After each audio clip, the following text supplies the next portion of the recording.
This week I'm delighted to be joined by Capucine Loisance, who's a leadership specialist and occupational psychologist. Capucine works for DDI. If anyone doesn't know DDI, they're a global leadership consultancy firm that specialises in promoting and developing exceptional leaders. And Capucine in particular spends most of her time facilitating interactive virtual training sessions and coaching managers on topics like impactful communication, leading teams remotely, and driving change. And hence why I thought it would be prudent to have Capucine on today's show, given the world is evolving and changing, and that's going to happen over a reasonable period of time.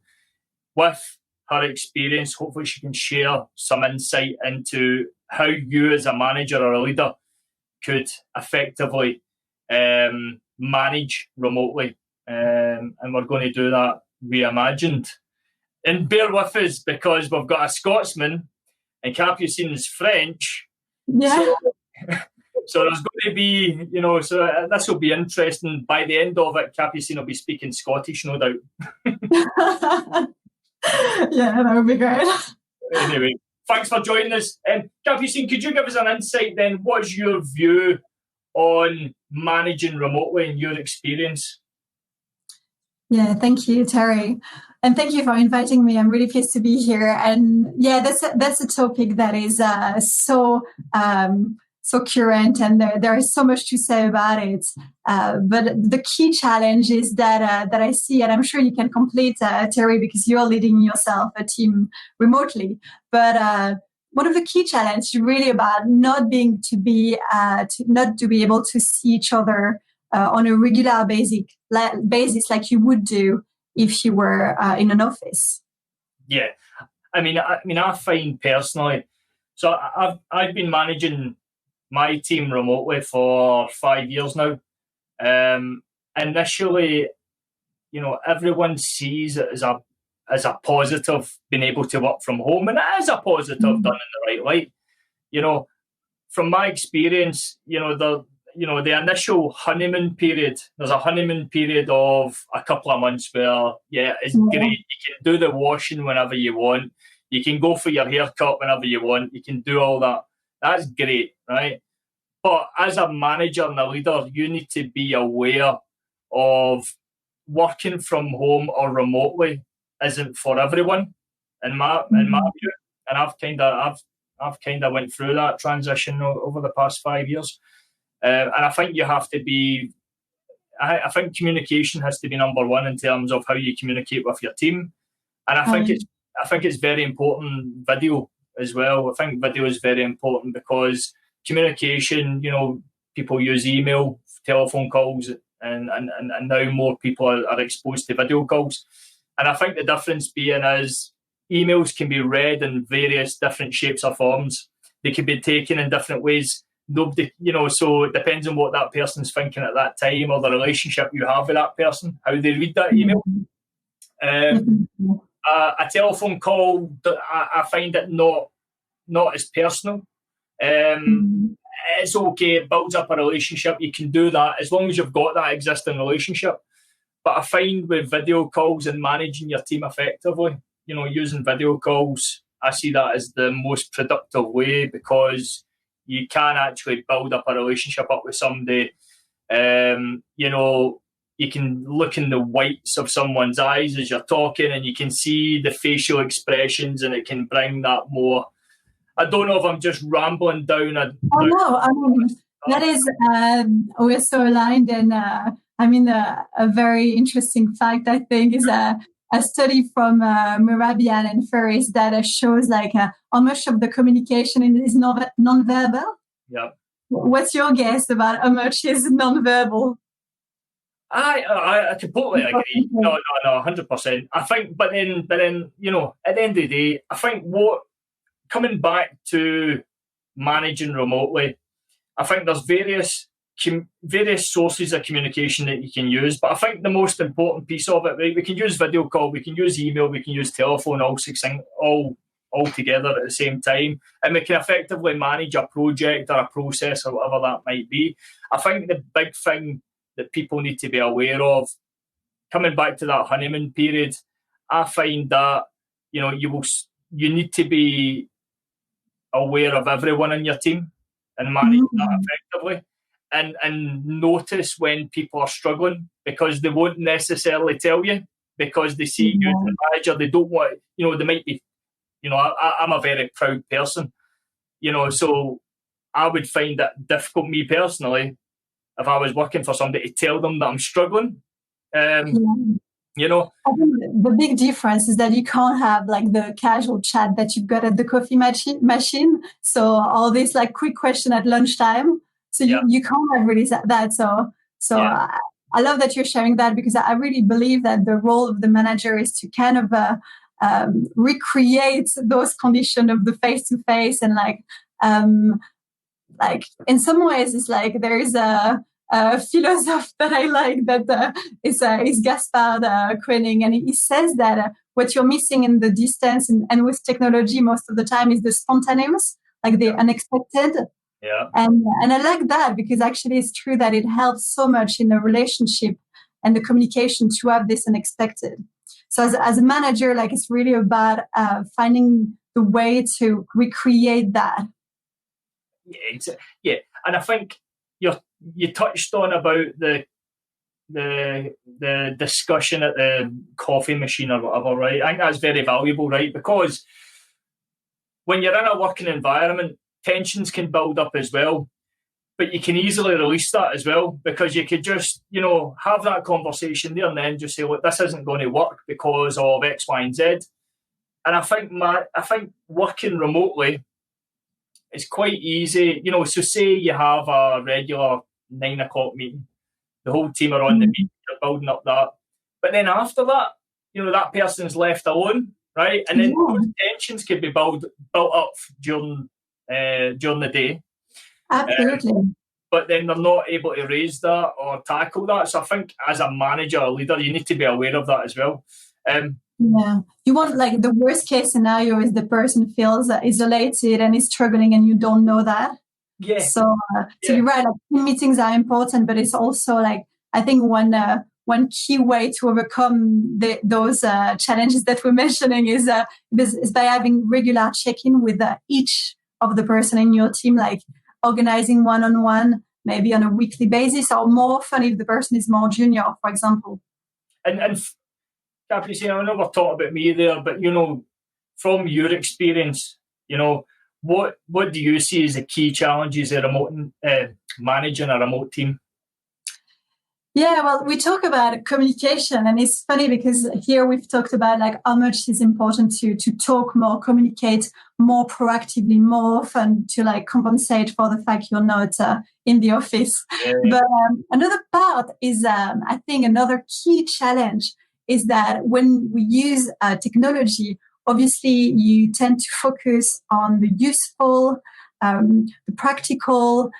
There is a bit of, in a virtual meeting with our team, there is a bit of us that wants to have kind of a transactional relationship, so, which means like getting the most you possibly can in exchange to as little as possible on your part. So it's very like one-sided. It's like, can you do that by tomorrow, please? And sometimes we miss on really. We miss dealing with the human side of the relationship and those essential needs that our direct reports have, which are to be heard, to be understood, to be valued. And I think you're touching on the team meeting there, and I think that's a key part of it, because as a manager as well, you have your own set targets and goals that you're looking to achieve. And actually having using technology effectively to host the team meetings, what you're able to drive is accountability to that individual as well. So, it can be just as effective as having a team meeting in the office.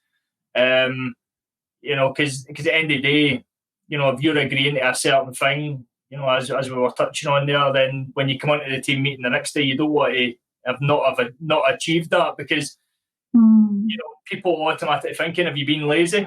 Did you actually work yesterday? So actually, I think I think what you have to be aware of, and this is what I've experience, my wife has been working from home the last couple of months because she's pregnant. She's due next month. And she's been working from home, and she hasn't really enjoyed it as much as she thought she would have. And I think she struggled because she's working far more than what she ever done in the office because she feels that pressure. So I think that's another thing to be aware of as a leader. It's great because you can hold people accountable. Everybody's on the team meeting, but just make sure you're always catching up in the one-to-ones at some point during the day and allowing somebody to kind of raise frustration or whatever it might be, because that allows you to have the human approach when it comes to managing remotely. Yeah, really like your example, and it's true. Sometimes you don't know as well the situation of your direct report. You wonder, this person has been now working virtually for like a month, but I feel like this person is less effective. And you can build in your mind. And I was coaching a manager from manufacturing for a while, and he said that one of his challenges is that he struggles a bit because he feels his team is and some key members of his team are a bit less focused since he's been working remotely. And he said to me, I'm going to send a questionnaire over and send them how they're dealing with working virtually, how they're dealing with the resilience. I was like, okay, good idea in the principle, but what about instead of a questionnaire, have one-to-one meeting with each of them to actually ask the same questions, but at the same time use it as a way to build a relationship and show that you're here if there is anything. And what I loved about what he shared with me afterwards is that it's been so helpful. And also he learned that one of the key members of his team was actually struggling because of a personal situation. He had a kid at home and he wasn't supposed to, and his wife had to go back to Brazil. So he was like, I had no idea, and I wouldn't have learned that with my questionnaire. Yeah, and I think that's correct. And I think it comes back to where we started off, where you're able to notice the cracks before they have a bigger effect, because at the end of the day, you have recruited that person into that team for a reason, because they're good at what they do. My personal experience, and this isn't what's the word for it? Like a typical thing for a person, in terms of what I'm meaning is, what I've found is working remotely can work for everyone, but more so for people with the experience, because what I've found personally is, and mine is a bit different because it's recruitment, but it's not. Let's focus on a manufacturing example. So you're a manufacturing company, you're the commercial director, and you've hired a commercial executive who's going to look after one retail brand for your business. Now, that commercial executive's got a year of experience. You've decided as a commercial director, your team's going to work remotely. Now, that person's got a lot of, even though they've got good experience over the year, they've got a lot of learning to do. And the best way that person learns is typically by listening to their manager or director. They're able to develop faster and better, and that's great in an office environment because you're able to listen. You don't even, that manager doesn't even need to take the time. They're just listening to that person on a phone call, whatever it might be, and people pick things up, and that's the way you develop faster. You have to be way more intentional as a manager. You have to intentionally book some time with this person so that he can listen to you on this call. And exactly, and it's about having the awareness that actually having a team working remotely may take more of your time as a leader, and you need to factor that in. But once that person and that team is working as one and as a unit, and you're utilising technology, actually, on that note, your experience of technology, Capucine, what would you say is effective within a sort of remote working environment as a remote team? Like I know you do the video calls, don't you? You do video calls is what we kind of... Yeah, definitely. I mean, do you mean like putting the video... Sorry, the virtual training sessions. Oh, yeah. Yeah, definitely. So how would you So, your experience, so what I'm thinking is different tools. As a senior leader, you're that commercial director, as a senior leader within there, what tools could you potentially, so we're having daily meetings, we're catching up one-to-one on video, for highlighting any flags. You use personally virtual training sessions. How effective do you find that? Oh, okay, thank you. That's Scottish. Yeah. It's the Scottish. Yeah, exactly. I'm sure we've got a bit of a gap here. But yeah, no, I mean, virtual training. Like we do a lot of virtual training session, and actually we find that people are extremely engaged. Like sometimes even more than in face-to-face trainings, just because actually they can be at home and. There are lots of tools that we use, like we put people in what's called breakout rooms, so they can practice the same way they would do around a flip chart, but they do it in smaller groups within the Zoom, for example. Yeah. So that works really well as well. And I think I'm just thinking completely outside the box, and I'm trying to slow down my talk as well. That's okay. One idea, I'm cautious we're the time we're taking here, but I think if I had to think back, so managing remotely is challenging, but it's very, very rewarding. If you are a growing business in any sector, we'll go back to manufacturing, and you are a commercial director, one thing, if we're touching on virtual training sessions, you may be recruiting 5 commercial executives because the business is growing, and then in the future that might become 10, it might become 20. I think what you could do with the virtual training sessions is rather than having to take, so one way for your time to be effective is rather than training each person up one-to-one, you could actually just do a virtual training session for whatever subject you're looking to do, and record that. And then that person is then prompted to watch those set training sessions. So actually, rather than you as a leader taking the time to do 10 different training sessions, which is great because you're dealing with people personally. However, I think that actually people watching a training session as you're talking, it could even be one of these podcasts, like a podcast where somebody can listen and they're picking up those tips and hints that actually might help them develop, but they're still feeling as if they're engaging with you because they're listening to you, listening to your voice.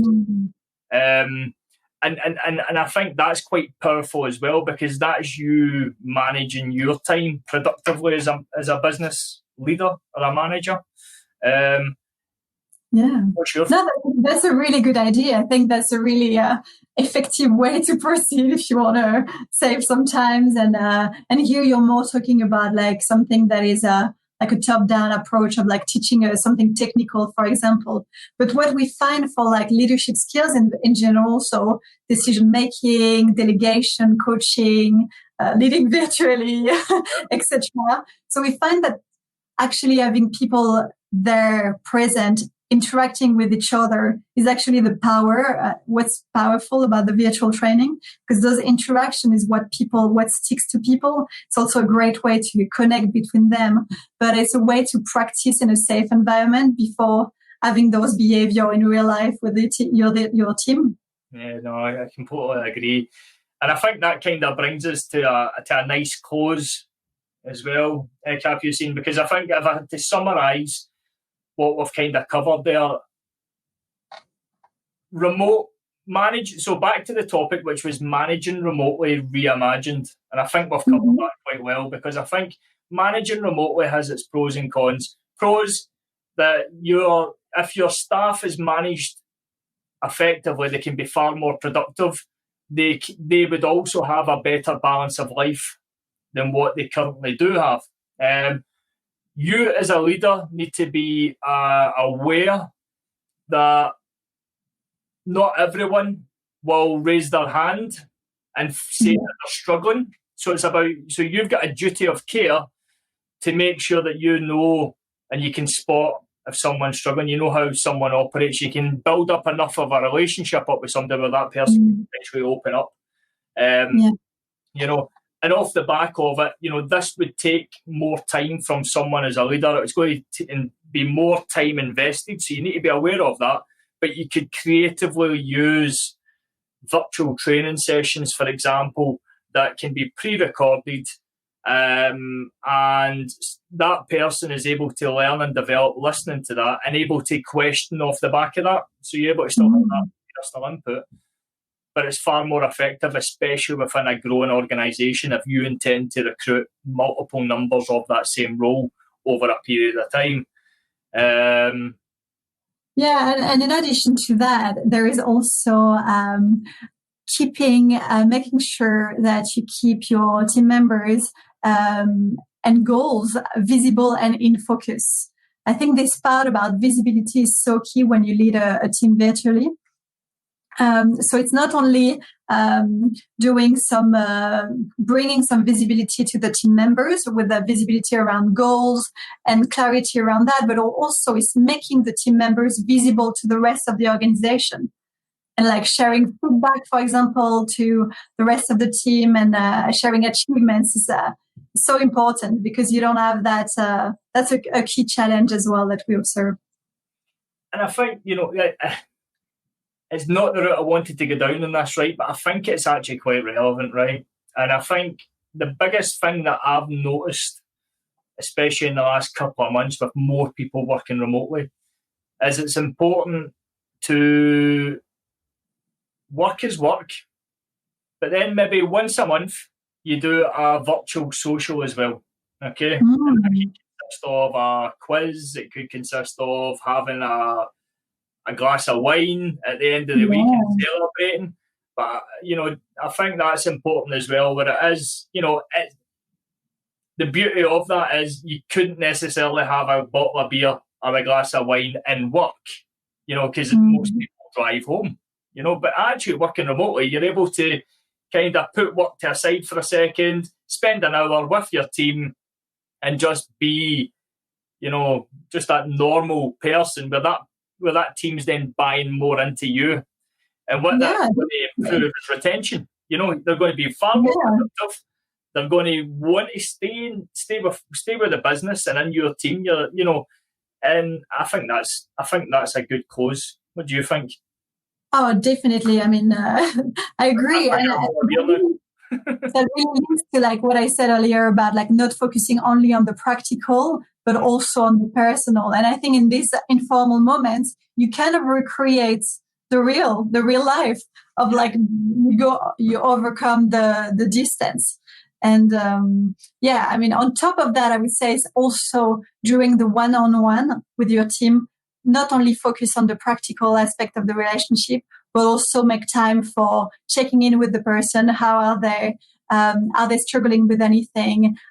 They seem frustrated. Why is that? And the video, as you said, makes a big difference because you can sense those signals and make sure that you react to that with words. Correct, because if you're on a phone call, you can't see somebody. You can see it on a video. I get that. Capucine, I thank you very much for joining us. Really enjoyed that. That was good, and hopefully some of our listeners is able to gain some knowledge from that, where they would feel more comfortable having their staff potentially working remotely. And just to close off as well, this isn't necessarily just focused on your team as well. Think about it as using it for clients. You know, so why do you need to go to that retailer every week? Or why do you need to go to that, the end client every week to have a meeting and have a coffee?